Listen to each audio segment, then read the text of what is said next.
Отпускаем? Да. Или нет? Такая красавица. Пусть живет, да, Степка? Она ведь без крови или что? Какая, смотри, какая красивая. Она живая ведь? Здоровая, смотри, что. Папа, она ведь живая жабрица? Давай.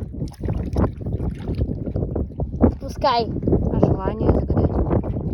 Ну, чтобы у нас всегда клевала крупная рыба. Легендарную щуку. Загадали. Все.